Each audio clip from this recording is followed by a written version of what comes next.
Welcome. This is Richard Hosnote, and I want to welcome you to the Innovation Best Practices episodes, where I try to make sure every episode helps you to sell more and make more by using proven and practical innovation best practices that I believe can work for virtually any business and any innovation need.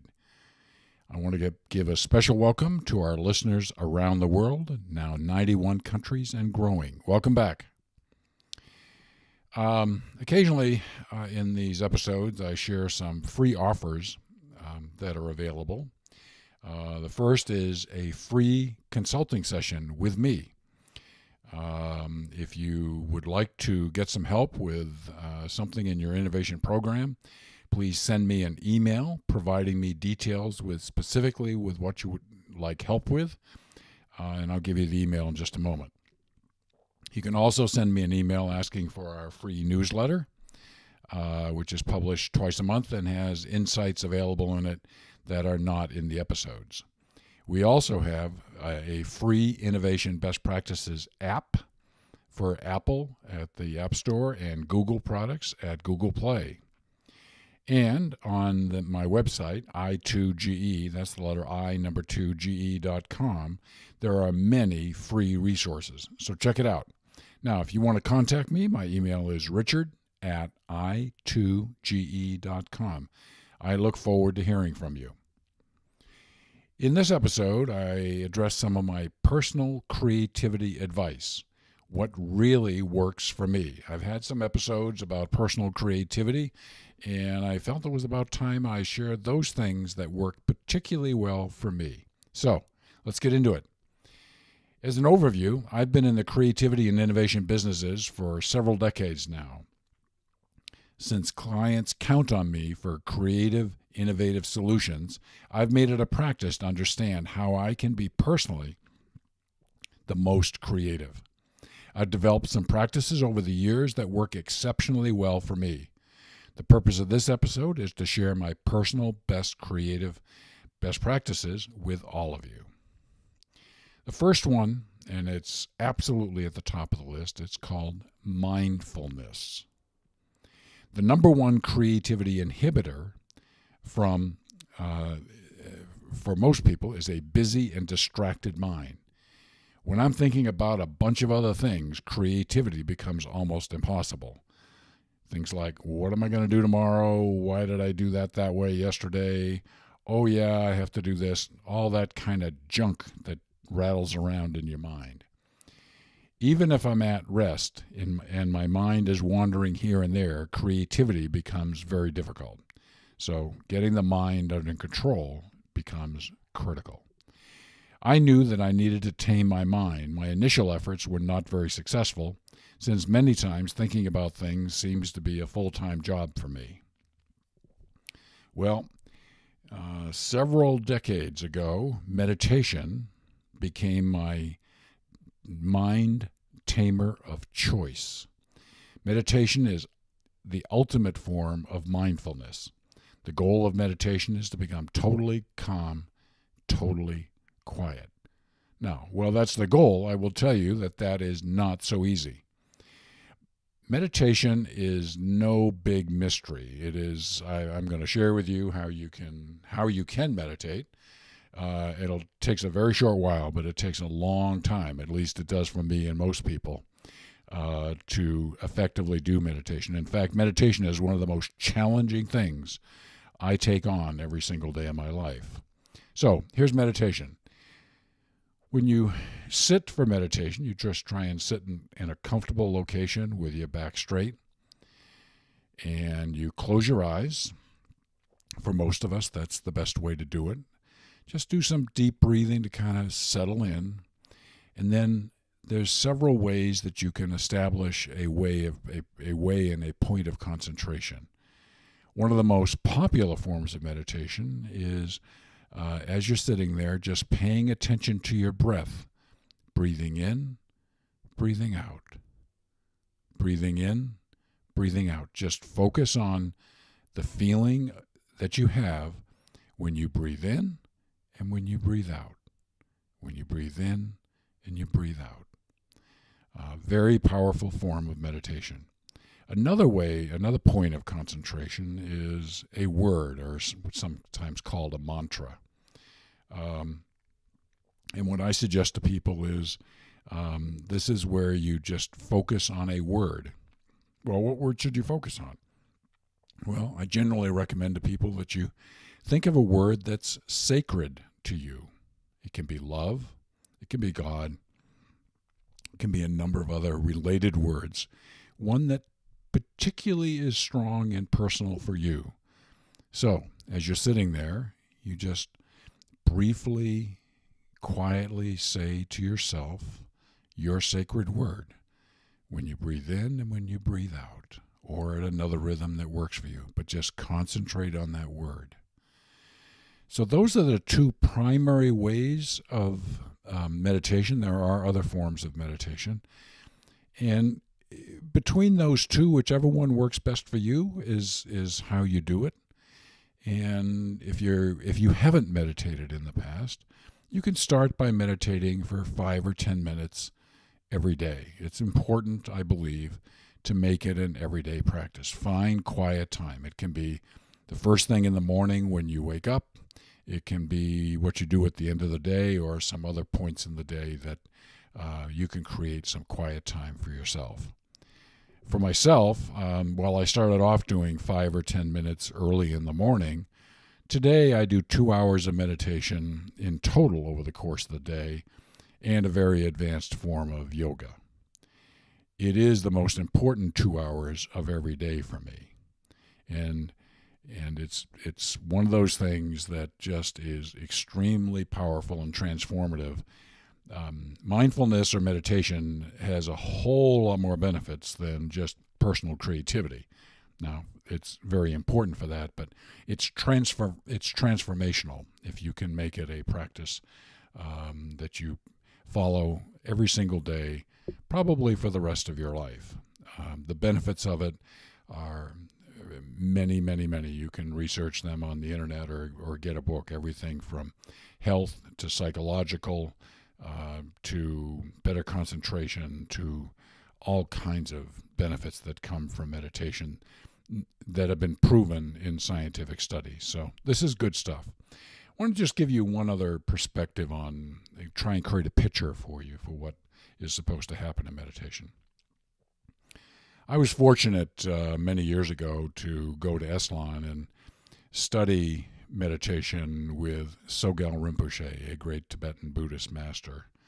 And he taught me exactly how joyous a human being could be. It was an absolutely amazing experience. And I came back year after year after year to study with him. One of the most important experiences of my life.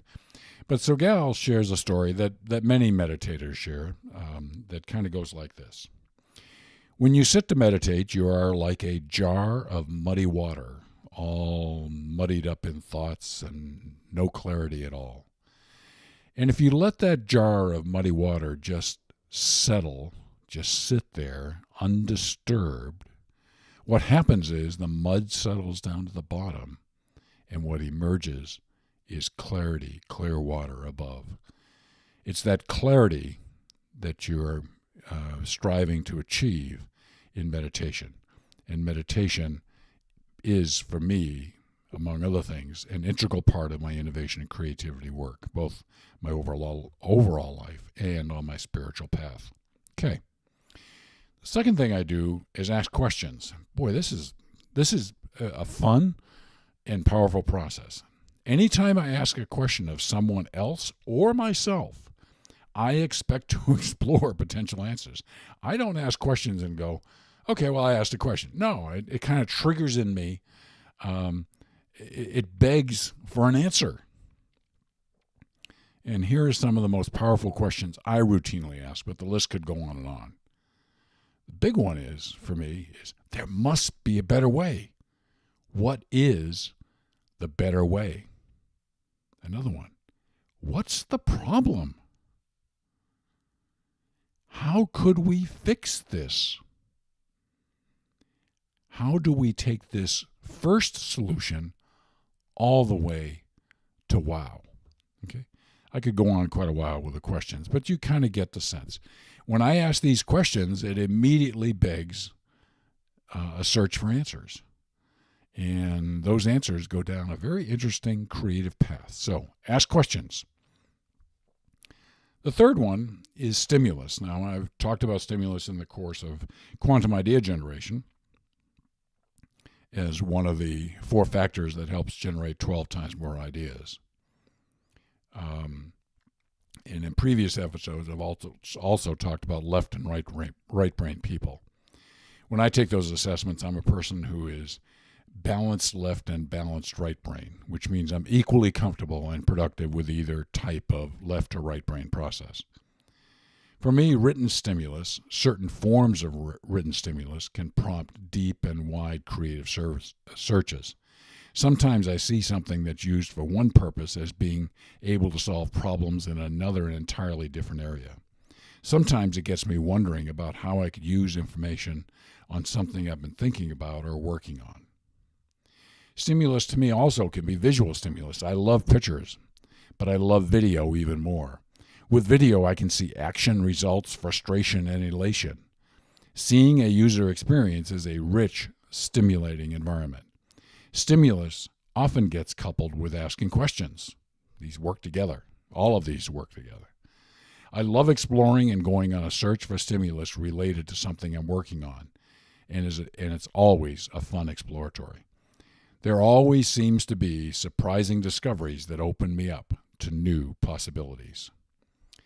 The fourth thing I do is engage in conversations. Working with other bright and creative people is always a high combustion process for new ideas. These conversations can start off on something mundane and end up on some of the most creative and innovative problem solving I've ever experienced. Other times, conversations start by trying to solve the problem.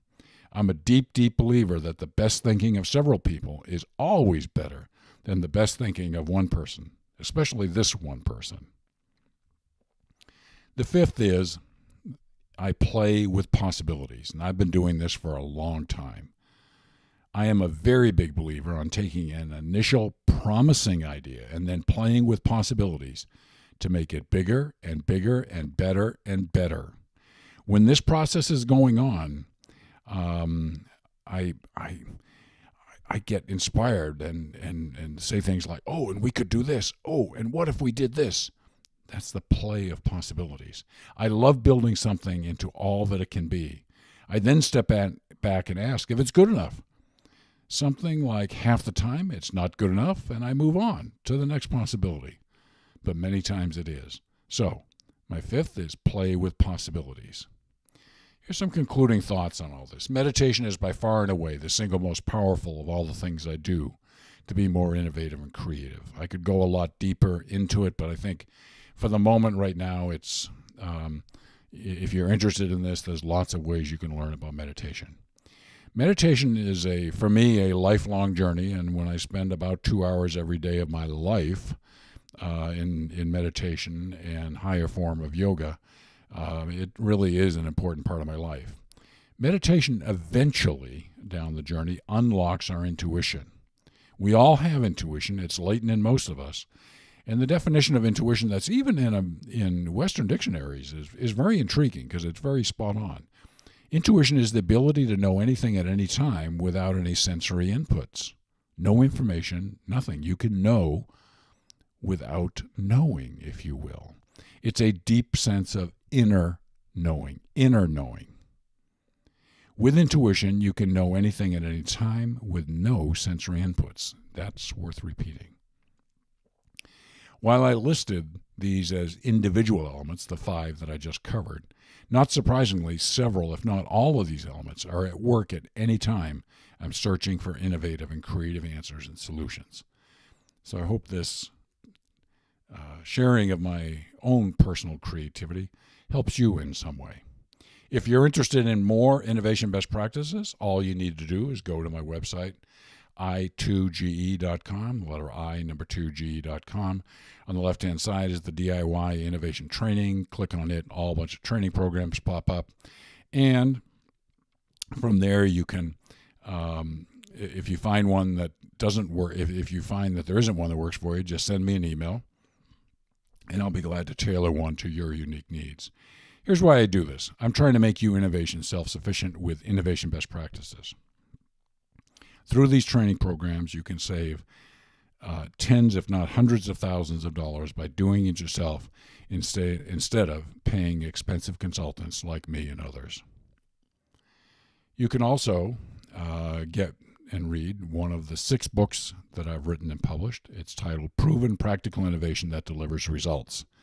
It's available only at Amazon as a paperback and Kindle book, and it's priced below my break-even cost, so it's a great value.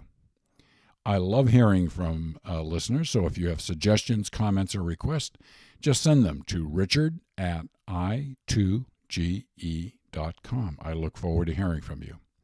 In our next episode, we're going to talk about innovation is everywhere. It's a short little, I think it's going to be a short little episode. I haven't produced it yet, but it's a short little episode drawn from a Wall Street Journal article. Kind of puts innovation in a bit of a different perspective than I've talked about it so far, so I wanted to share it with you. As all of you know, I'm deeply appreciative of you taking time out of your busy day to spend it with me. I look forward to reconnecting with you soon, and until then, please have a great day.